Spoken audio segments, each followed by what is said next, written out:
하나님 말씀을 보겠습니다. 사도행전 14장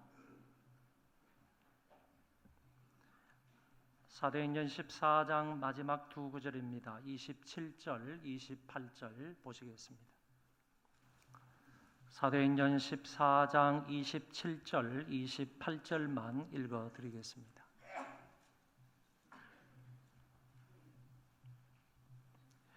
그들이 이르러 교회를 모아 하나님이 함께 행하신 모든 일과 이방인들에게 믿음의 문을 여신 것을 보고하고 제자들과 함께 오래 있으니라.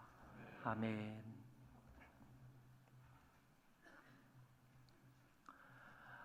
사도행전 13장과 14장은 사도 바울의 제1차 전도 여행에 관한 기록입니다. 이 두 장에 걸쳐서 사도 바울이 1차 전도 여행을 어디에 가서 어떻게 행하였는지를 살펴보겠습니다. 아울러서 1차 전도 여행을 다 마치고 나서 출발지로 다시 돌아온 사도 바울 일행이 그 교회를 불러 모아놓고 어떤 내용으로 교회 앞에 보고를 하는지 이 부분까지 말씀을 근거해서 살펴보도록 하겠습니다. 우리가 읽은 말씀은 사도행전 14장 끝부분이지만은 전체적인 내용은 사도행전 13장과 14장 전체적인 부분을 간단하게 요약해서 말씀을 드리겠습니다. 오늘은 지도를 통해서 각 지역에서 바울이 어떻게 전도하는지를 살펴볼 것인데 여러분들이 주목하시고 주의하셔서 하나님 말씀에 큰 은혜를 받으시기를 바랍니다. 빨간 점으로 찍어 놓은 곳이 바로 수리아 안디옥입니다.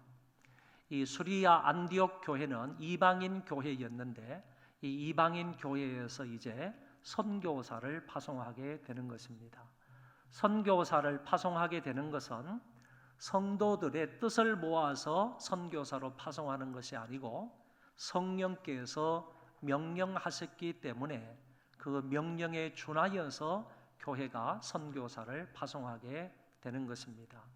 성령께서 교회를 향해서 이렇게 말씀을 하셨습니다. 내가 불러 시키는 일을 위하여 바나바와 사울을 따로 세우라. 이 명령을 받은 안디옥 교회가 이제 이 명령을 따라서 사울과 바나바를 안수하여 성경 가운데 첫 번째 선교사로 파송을 하게 되는 것입니다. 그런데 오늘 성경에는 나와 있지 않지만은 다른 성경에 의해서 볼 때 최초의 선교사는 2명이 파송이 되는데 이 2명을 도우라고 한 사람을 더 딸려 보내는 것을 볼 수가 있는데 그 사람은 바로 바나바의 조카, 바나바의 생질인 마가 요한이라는 사람입니다. 그래서 마가 요한 그리고 바나바, 사울 이 세 사람이 수리아 안디옥을 떠나서 이제 첫 번째 전도 여행을 시작한다는 말입니다. 먼저는 구브로로 갑니다. 이 구브로에서 살라미 지역과 그리고 바보 지역에서 주로 전도를 하게 되는데 이 구브로는 바나바와 마가 요한의 고향입니다.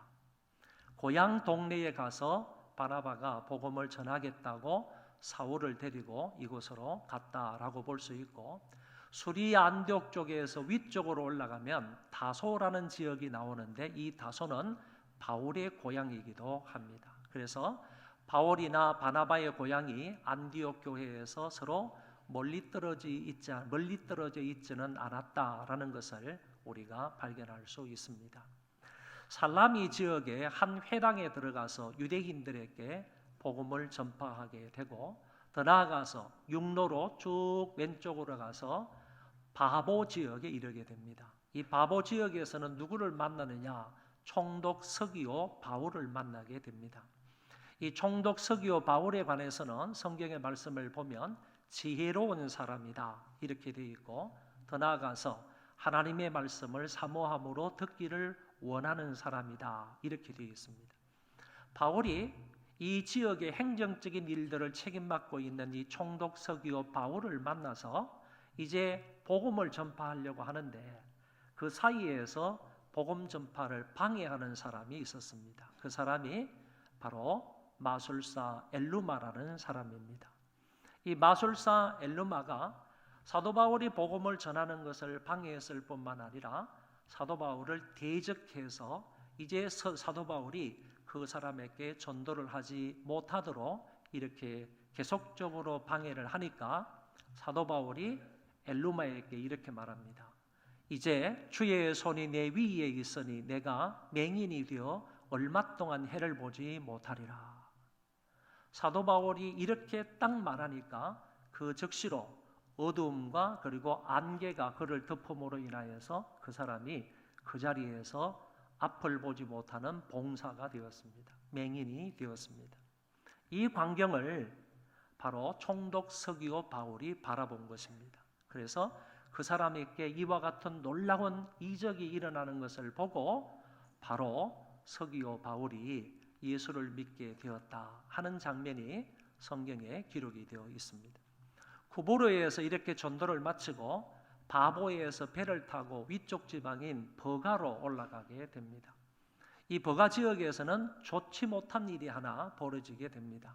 그것은 바로 함께 따라갔던 마가 요한이라는 사람이 너무너무 선교가 어려우니까 이곳에서 다시 돌아가서 예루살렘으로 귀환을 했다라는 것입니다. 이 마가 요한이 여기에서 선교를 포기하게 된 이유가 뭘까? 많은 사람들은 이렇게 주장을 합니다. 이 사람이 이곳에서 풍토병에 걸려서 다시 되돌아갔을 것이다. 또 어떤 사람 말하기를 바울에게 선교의 주도권이 있었는데 이제 바나바에게 선교의 주도권이 있었는데 이제 이쪽 지역까지 오다 보니까 자기의 삼촌에게 선교의 주도권이 있었던 것이 바울에게로 쏠리는 바울에게 쏠리는 것을 보고 나서 이 마가 요한이 바울에 대한 반발심으로 선교를 포기하고 이곳에서 돌아갔을 것이다. 이렇게 주장하고 생각하는 사람도 있고, 그런데 저는 이렇게 생각합니다. 이 버가 지역에서 저 위쪽인 안디옥 지역으로 가려면 여기에는 험준한 타우로스 산맥이 있습니다. 이 타우로스 산맥은 이 남쪽과 북쪽을 가르는 아주 길고 아주 험난한 그런 산맥인데 적어도 한 800km 정도 되는 그런 산맥이 타우로스 산맥입니다. 이 산맥을 다른 말로 이 타로스 산맥이라 이렇게도 부르는데 이 타로스 산맥이 이렇게 험준할 뿐만 아니라 왼쪽에서부터 오른쪽까지 길게 뻗어 있는 산맥이기 때문에 동쪽 남쪽에서 북쪽으로 가려면 이 산을 넘어 다녀야 하기 때문에 여간 힘든 것이 아닙니다. 이 시점에서 이 마가 요한이 딱 보니까 이 험난한 산맥이 딱 가로막혀 있으니까 넘어가기가 힘들다. 선교의 여정이 너무 힘들 것 같다. 이래서 선교를 포기하고 버가 지역에서 되돌아갔을 것이다. 이렇게 생각을 한다는 것입니다. 이 타우로스 산맥 그러면 제가 생각나는 이야기가 하나 있습니다. 저도 안디옥 지방에서 버가 지역으로 지프차를 타고 이 타우로스 산맥을 넘어갔습니다. 그런데 지프차를 타고 넘어가도 적어도 한 6시간 내지 오래 걸리면 8시간 정도 걸려야 이 산맥을 넘어갈 수가 있었습니다. 굉장히 험난한 지역이라서 가다가 쉬기도 하고 그 다음에 구토증세도 나고 이래서 한참 애를 먹은 적이 있는데 이 타로스 산맥 그러면 생각나는 이야기가 뭐냐 하면은 여기에는 가면 지금도 마찬가지입니다. 굉장히 많은 기러기들이 살고 있습니다. 이게 수천 마리의 기러기들이 떼를 지어서 날아다니면서 여기에서 이제 자라고 있는데 이 기러기들이 날아가면서 전부 다 소리를 꽥꽥 지른다는 겁니다. 소리를 꽥꽥 지르면서 기러기들이 무리를 지어서 날아다닙니다. 그런데 기러기들이 많은 반면에 또 어떤 새가 많으냐 하면은 독수리들이 많은 거예요. 그래서 기러기가 꽥꽥 하면서 소리를 지르며 날아다니면 이 독수리들이 그것을 딱 듣고 있다가 그것을 포착해서 동시에 같이 날아서 날아가는 그런 기러기들을 공격해서 잡아먹는 이런 것이 바로 이 타우로스 산맥에 있다는 것입니다. 그런데 지혜로운 기러기들은 어떻게 하느냐 하면은 날기 전에 그 가운데 있는 막대기들을 자기 입에 문다는 거예요. 막대기를, 크고 작은 막대기들을 자기 입에 딱 물고 나르기 때문에 이 기러기들은 소리를 내지 않는 거예요. 그렇기 때문에 상대적으로 독수리로부터 공격을 받아서 자기의 생명을 잃을 그런 가능성은 없어지는 거죠. 여러분, 여기에서 우리가 우리에게 주는 어떤 교훈을 한 가지 발견할 수 있는데, 교회 안에서도요, 이게 입이 싸면 안 되는 거예요. 교회 안에서도요, 그냥 수다쟁이가 되면 안 되는 거예요. 교회 안에서 사람들에 대해서 원망하고 불평하는 소리가 높고, 그리고 상대편에 대해서 험담하고, 그리고 거짓 뉴스, 가짜 뉴스를 이렇게 전달하고, 그리고 내 말로 다른 사람의 마음에 상처를 주고, 이런 말들이 무성하게 되면요, 결국에 그런 사람은 누구에게 사로잡히느냐 하면은 마귀에게 사로잡히는 거예요. 마귀에게 사로잡힌다니까. 그런 기러기들이 독수리에게 잡히는 것처럼 그런 사람들은 마귀에게 사로잡힌다고.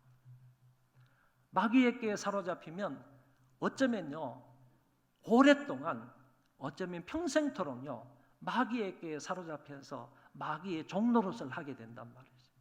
그러면 결코 그 사람의 인생이 행복할 수가 없다라고 생각을 합니다. 정말 지혜로운 성도는요, 입에 재갈을 물리는 거예요. 정말 지혜롭고 교회에 유익이 되는 사람은요, 입을 다무는 거예요. 입을 다무는 거예요. 그래야만 자기의 생명도 보존할 수 있을 뿐만 아니라 교회가 은혜 가운데에서 평안히 든든히 서갈 수가 있게 된다 하는 말입니다.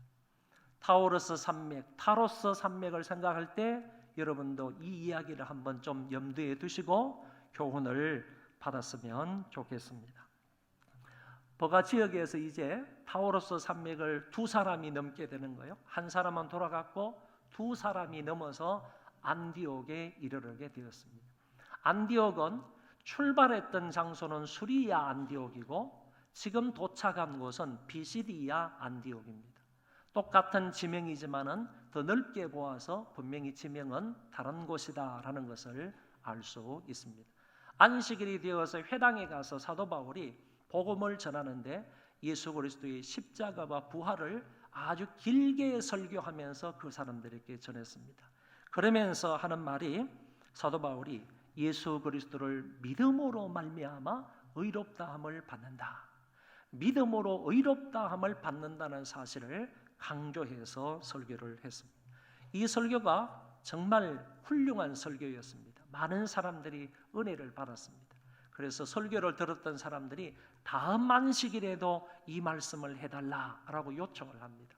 그래서 사도 바울이 그러겠다라고 해서 다음 안식일이 되었습니다. 다음 안식일에 회당에 모인 사람들이 정말로 엄청나게 모인 겁니다.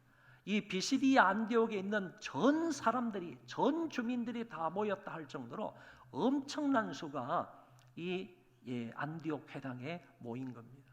그래서 모여서 설교를 하려고 하는데 이 문제가 생겼습니다. 유대인들이 방해를 하기 시작하는 겁니다. 지금까지 유대인들이 이 회당에서 무엇을 하려고 하면 이렇게 협조가 잘 안 됐는데, 이 많은 사람들이 몰려오지를 않았는데 어디에서 온 사람이 다음 안식일에도 설교한다고 그러니까 그 사람의 설교를 듣기 위해서 이 도시 전체의 사람들이 다 이곳에 모이니까 이렇게 유대인들이 시기심을 가지고 바울의 말을 반박하면서 바울을 비방하면서 그리고 복음 전파를 방해하게 된 것입니다. 바울 일행은 결국에 이곳에서 복음을 전하다가 쫓겨나게 되는 겁니다. 쫓겨나는데도 성경의 표현을 보면 그 사람들은 기뻐했다 이렇게 말하고 성령에 충만했다 이렇게 말씀하시는 것이 나타나고 있습니다.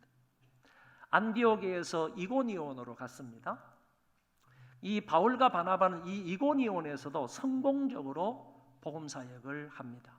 그런데 뿐만 아니라 이곳에서 오래 머무는데, 오래 머무르면서 복음을 전파했을 때 바울을 통해서 희한한 이적과 능력이 이고니온 지역에서 많이 일어나게 되었습니다. 이들이 전도를 받고 나서 이제 도시의 주민들이 두 부류로 완전히 딱 갈라지게 되는데, 유대인을 따르는 무리와 그리고 사도들을 따르는 무리로 갈라지게 되었습니다. 여기에서 유대인을 따른다라고 하면 복음에 반대되는 입장에 서 있다, 그런 얘기고, 사도 바울을 따른다라고 하면 복음에 긍정적인 입장에 서 있다, 이렇게 이해를 하시면 되는 것입니다.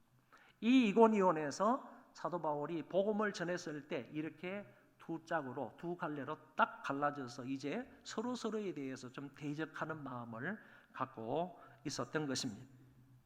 여러분, 태양이 비치는 곳에 항상 양지가 있고 음지가 있습니다. 그것처럼 복음이 전파되는 데는 항상 신자가 있고 반대편에 불신자가 있다라는 것을 우리는 기억을 해야 합니다. 바울이 전도했다고 해서 100% 사람들이 다 믿는 것이 아니고, 바울이 전도했을 때 이고니온 사람들이 유대인들 편에 여전히 서 있는 사람도 있었고, 바울 편에 서서 복음을 따라갔던 사람도 있었다라는 것입니다. 사도들을 핍박하는 무리들이 일어나게 되는데, 여러분 이 말씀을 주의해서 보시면 희한한 현상이 나타나고 있는 것을 볼 수가 있습니다. 이방인과 유대인과 그 관리들이 두 사도를 모욕하며 돌로 치려고 달려들었다. 여러분, 뭐가 희한한 말씀인가 하면은, 유대인들은 무슨 일을 할 때 절대적으로 이방인들과 손잡고 일을 하지 않는다는 겁니다. 무슨 일이 있어도 이 유대인들은 자존심이 대단한 사람이기 때문에 이 이방인들은 개 취급을 했고, 이방인들은 뿐만 아니라 지옥의 불쏘시개가 같은 그런 존재로 생각을 했기 때문에 유대인들이 무슨 일을 할 때 절대로 이방인과 같은 이런 개 같은 사람들하고는 절대 합해서 일을 하지 않았어요. 같이 협력해서 일을 하는 법이 없어요. 무슨 일을 하든지 간에 같이 협력하지 않은 그런 민족이었는데, 여기 보세요. 이방인과 유대인과 그 관리들이 두 사도를 모욕했다. 돌로 치려고 달려들었다. 사도 바울을 공격하는 데 있어서, 복음 전파를 방해하는 데 있어서는요, 유대인들이 이방인들과 함께 합작해서 서로 짝짝꿍이 되어서 서로 손을 잡고 그 일들을 하더라 하는 것을 볼 수 있다는 것입니다. 악한 일을 위해서 서로 협동하는 겁니다. 여러분, 악한 일을 위해서 협동하는 것, 특별히 교회를 해하기 위해서 이 악한 일을 위해서 서로 협동하는 것은 분명히 망하는 짓입니다. 왜냐하면 교회는 예수 그리스도와 동일한 존재이기 때문에 그렇습니다. 예수님께서도 분명히 말씀하셨습니다. 교회를 박해하는 것은 나를 박해하는 것이다. 나를 박해하는 것은 교회를 박해하는 것이다 라고 주님께서 명확하게 교회와 자기 자신을 동일시시켜서 말씀하고 있기 때문에요, 교회를 박해하는 일에 어느 누구든지 손잡고 같이 박해를 하면 그 두 사람 다 망하는 것입니다. 오늘 여기 이고니온 사람들이 이랬다 하는 점을 성경을 통해서 볼 수가 있습니다. 이제 마지막 지역으로 갑니다. 루스드라와 더베 지역으로 갔습니다. 루스드라는 이고니온에서 조금 아래쪽에 있고, 그 다음에 이고니온에서 아래쪽에 루스드라가 있고, 루스드라에서 약간 오른쪽 밑에 더베 지역이 있습니다. 이 루스드라에서는 나면서부터 절름발이 된 사람을 고치는 역사가 일어났습니다. 한 번도 걸어본 적이 없는 사람입니다. 인간의 능력으로서는 도저히 이런 일이 일어날 수가 없는데, 이 루스드라에서 나면서부터 절름발이 된 이 사람이 이렇게 일어나게 되었습니다. 바울이 이렇게 말하는 겁니다. 그를 주목하여 구원받을 만한 믿음이 그에게 있는 것을 보고 큰 소리로 이르되 내 발로 바로 일어서라 하니 그 사람이 일어나 걷는지라. 할렐루야. 여러분, 일어서라 하니 요 말하고 그 사람이 일어나 걷는지라, 그 가운데는 즉시라는 말이 들어가야지 바로 헬라 원문을 바르게 해석한 것이라고 볼 수 있습니다. 무슨 얘기냐? 사도 바울이 내 발로 바로 일어서라 라고 하니까 그 말을 듣는 즉시로 그 사람이 일어서서 걷게 되었다, 그 말이에요. 하나의 차이도 없다는 겁니다. 그 명령이 떨어지자 말자, 그 말씀이 떨어지자 말자, 그 즉시로 그 말씀을 받은 사람이 그 자리에서 일어나서 걸었다 하는 사실을 우리에게 말씀해 주고 있습니다. 이런 대단한 이적이 일어나는데, 이것은 바울을 통해서 하나님이 일으키신 이적입니다. 하나님께서 바울을 통해서 일으키신 이적이지 바울 자신의 능력과 지혜로 말미암아 일어난 이적은 아니다라는 것입니다. 그런데 이 사람들이 이와 같은 놀라운 이적을 행하니까 여기 살고 있는 루스드라의 전 주민들이 바울 앞에 다가왔습니다. 바나바 앞에 다가왔습니다. 그래서 바울을 헤르메스 신이다 이렇게 말하고, 그리고 바나바를 신중의 신인 제우스 신이다. 우리가 잘 아는 것처럼 이 두 신은 그 헬라 그리스의 신들이지 않습니까? 이런 신들의 이름을 부르면서 헤르메스가 육신을 입고 우리 가운데 오셨다, 제우스 신이 육신을 입고 사람의 몸을 입고 이 땅에 오셨다라고 하면서 이 사람들이 제사장들을 불러놓고 그 앞에 상을 차려놓고 이 사람을 숭배하려고 하고 경배하려고 하는 이런 일들이 루스드라에 일어나게 되었다, 그런 얘기입니다. 이 루스드라에서 가장 큰 성과는 무엇인가 하면은 디모데의 개종입니다.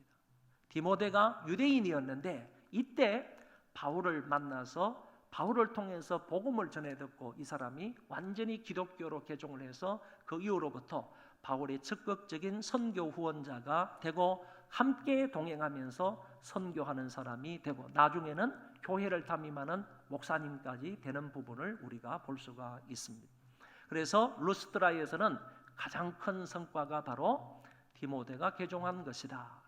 여러분, 조금 전까지만 해도 이 사람들이 바울과 바나바를 일컬어서 헤르메스다, 제우스다 뭐 이렇게 얘기를 했단 말이에요.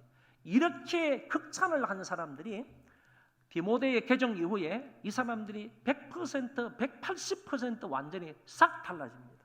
싹 달라져서 바울과 바나바를 돌로 쳐서 죽입니다. 돌로 칩니다.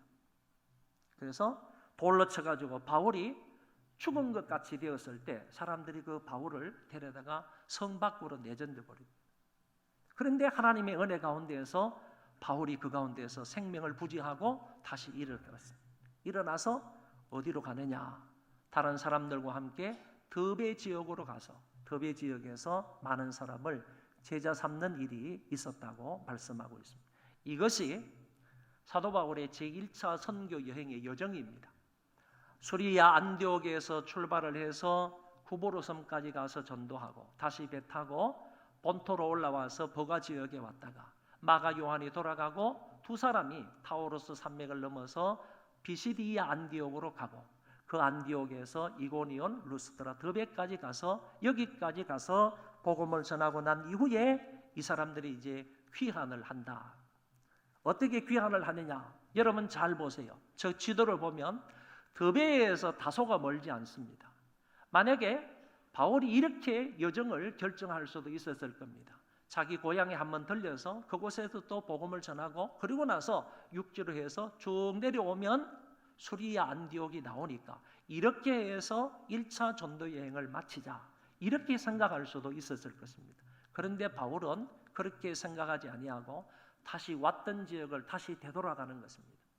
더베에서 루스드라, 루스드라에서 이고니온, 이고니온에서 안디옥, 안디옥에서 버가를 거쳐서 아탈리아에서 배를 타고 수리아 안디옥 지방으로 오는데 돌아올 때에는 구브로 섬을 거치지 아니하고 곧장 돌아온다라는 사실을 알게 되는 겁니다. 오면서 사도 바울 일행은 중요한 일을 두 가지 합니다. 첫 번째는 뭐냐 하면은 돌아오면서 각 도시를 다시 방문해서 새로 개종한 자들을 가르치고 격려한다는 것입니다.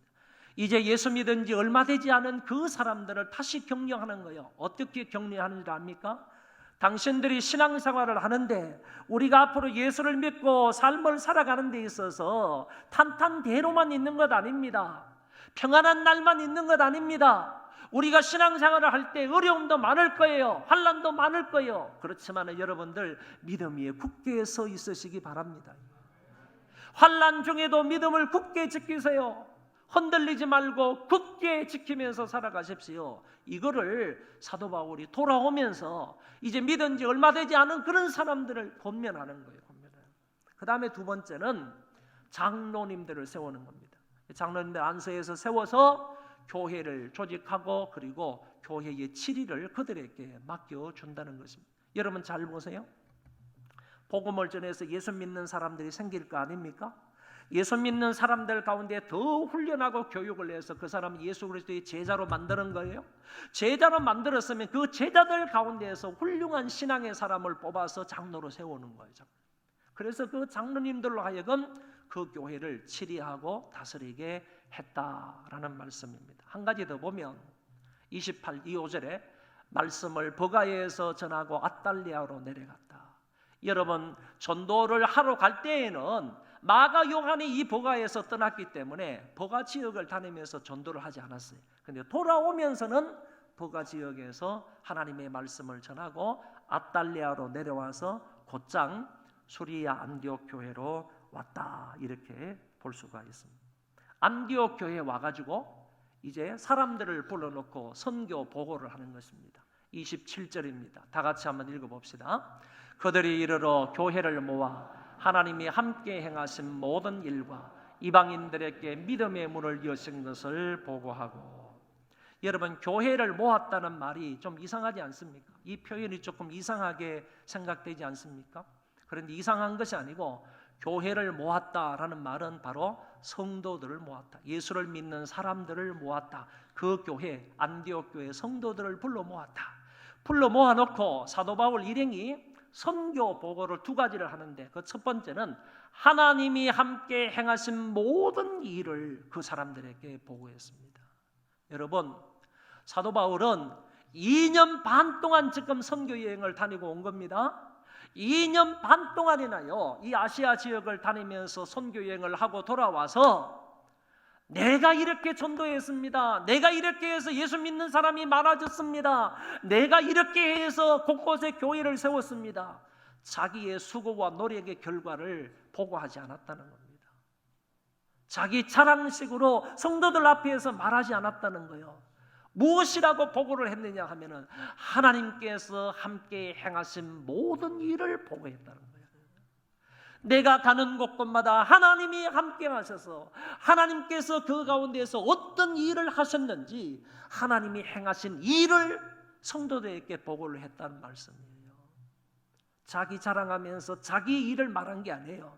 하나님의 일을 하나님께서 어떻게 행하셨는지, 어떤 결과를 주셨는지, 그런 부분에 관해서 성도들 앞에 보고를 했고, 두 번째는 이방인들에게 믿음의 문을 어떻게 여셨는지, 우리가 복음을 전하였을 때 하나님과 성령님께서 그들의 마음을 어떻게 여셔서 복음을 받아들이게 하시고 그들이 예수 그리스도를 믿고 하나님의 자녀가 되고 교회를 세우게 되었는지, 그 과정을 낱낱이 구체적으로 사도 바울은 보고를 했다, 그런 얘기입니다. 이 보고를 마치고 나서 마지막 28절에 보면 제자들과 함께 그곳에 오래 머물렀다. 이 말은요, 오래 머물면서 그 성도들과 함께 교제를 나누었다, 그런 얘기고, 제2차 전도여행을 하기 이전에 신앙의 재충전을 했다라는 말로 해석할 수가 있겠습니다. 저는 1차 전도여행에 대한 평가를 간단하게 네 가지로 평가를 합니다. 주요 도시를 중심으로 전도하되 복음이 전해지지 않은 곳을 다니며 복음을 전하여 교회를 세웠던 제1차 전도 여행이었다. 두 번째, 사도 사람들을 제자 삼아서 그들 가운데 장로를 세워 교회를 치리하게 했다. 세 번째, 회당에 들어가 항상 유대인들에게 먼저 복음을 전하였다. 왜 유대인들에게 먼저 복음을 전했느냐 하면은 유대인들은 항상 구약 성경을 배경으로 하고 있기 때문에 구약 성경을 너무 잘 알고 있어요. 그런데 구약 성경에 예언되어 있는 메시아에 대한 그 부분만, 그 메시아가 바로 예수 그리스도이다, 오셔서 십자가에 달리신, 너희들이 당신들의 조상들이 바로 십자가에 못 박은 그 바로 그분이 바로 메시아다, 이것만 연결을 시켜주게 되면 그 사람들은 예수를 믿고 유대교회에서 기독교로 개종할 수 있기 때문에 바울이 이것을 생각해서 가급적이면 유대인의 회당에 들어가서 유대인들에게 먼저 복음을 전하게 되었다라는 말입니다. 네 번째, 예수 그리스도만 가르치고 전파하였습니다. 다른 것을 말하지 않았습니다. 십자가만 말하고 그리스도의 부활만 전파했습니다. 이것을 통해서 당신들이 의롭다함을 받을 수 있다 하는 사실을 강력하게 전파했던 사람이 바로 사도 바울이었습니다. 오늘은 우리 교회에서 공동의회가 있는 날입니다. 이 공동의회는 지교회에서 가장 권위 있는 의결 기관입니다. 공동의회에서 담임 목사를 청빙하기도 합니다. 이 회의를 통해서 중직자를 뽑기도 합니다. 공동의회를 통해서 교회의 중요한 일들을 결정하기도 합니다. 이 회의를 통해서 1년 동안 모든 일들을 결산하고 신년도 예산 편성을 하기도 합니다.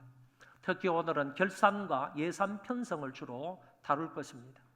결산을 보고할 때 우리는 1년 동안 우리 교회에서 하나님이 어떻게 일을 행하셨는지, 하나님이 행하신 일을 듣게 될 것입니다. 하나님이 각 부서를 통해서 어떻게 일하셨는지, 주일학교를 통해서 어떻게 일하셨으며 각 교구와 구역을 통해서 어떻게 일하셨는지, 우리 교회 재정부를 통해서 어떻게 일하셨는지 하나님의 그 역사하심을 듣는 시간이 바로 공동의회의 시간입니다. 아울러 하나님이 불신자들 가운데 어떻게 믿음의 문을 여셨는지, 낙심한 사람들과 교회를 정하지 못한 사람들 가운데에 하나님이 어떻게 역사하셔서 그들이 교회에 등록을 하게 되었는지를 듣는 시간인 것입니다. 일꾼들을 세웠더니 어떻게 복음이 사방으로 전파되었고 믿는 자의 수가 점점 더 많아졌다는 얘기를 듣는 것입니다. 또한 주위에 어렵고 힘들고 삶에 지친 사람들을 어떻게 도와주었고 세계 여러 나라의 선교지를 어떻게 도와주므로 복음의 확산을 이루었는지를 우리는 듣게 되는 것입니다. 1년 동안 하나님의 일하심에 관하여 진지하게 듣는 것입니다. 이렇게 지난 1년 동안의 하나님의 역사를 보고받고 다 같이 하나님께 감사하고 찬양하며 서로 교제하는 시간을 갖는 것이 공동의회입니다. 이 얼마나 기쁘고 감격스러운 공동의회가 되겠습니까? 특히 올해도 하나님이 우리 교회에 수많은 은혜와 복을 베풀어 주셨습니다. 예배당을 정축하는 데 있어서도 돈이 하나도 모자람이 없게 하셨습니다. 예산을 초과 달성할 수 있게 하셨습니다. 새가족 등록자가 여러분들이 보셨듯이 500명 이상이나 되었습니다. 작년에는 600명 정도 새가족이 등록을 했는데 올해는 그것에 미치지는 못하지만 지금 3주가 남았습니다. 그런데도 불구하고 508명 정도가 등록을 했습니다. 주일학교도 많이 부흥을 해서 내년에는 부서를 나누어서 교육을 해야 할 형편이 되었습니다. 여러분, 이것도 하나님의 은혜이고 저것도 하나님의 은혜입니다. 이런 이야기를 들으면서 우리 함께 하나님 앞에 감사하고 하나님께 찬송하는 시간이 바로 공동의회의 시간입니다. 이같이 은혜로운 바람직한 공동의회가 되어서 하나님께 영광을 돌리시기를 바랍니다. 제가 기도하겠습니다.